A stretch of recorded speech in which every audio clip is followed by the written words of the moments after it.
Une chose qu'on n'entend pas souvent dans le cadre d'une perte de poids, c'est que t'es pas obligé de faire ton déficit calorique en une seule fois. Et d'ailleurs, si tu as beaucoup de poids à perdre, ce n'est sûrement pas la chose la plus intelligente à faire.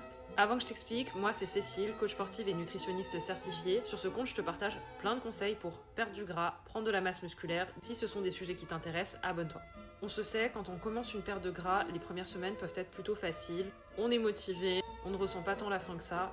On performe à la salle, la fatigue ne s'est pas encore installée, bref, tout va bien. Mais à un moment donné, on peut se heurter à plusieurs problèmes. Une augmentation de la fatigue, une faim trop présente, une baisse de performance, une baisse de motivation, bref, plein de soucis qui font que tu peux être amené à moins tenir ton plan.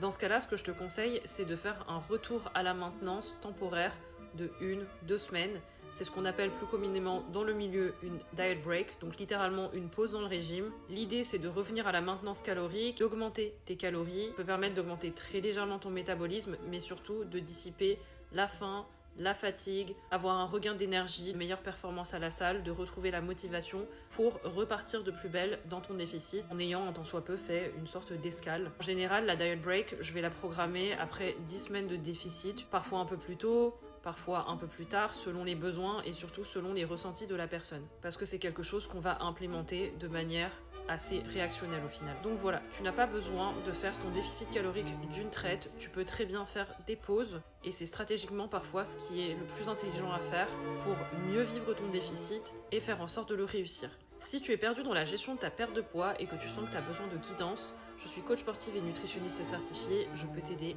donc n'hésite pas à cliquer sur le lien en bio pour remplir mon formulaire de coaching et abonne-toi pour plus de conseils. Prenez soin de vous, bisous!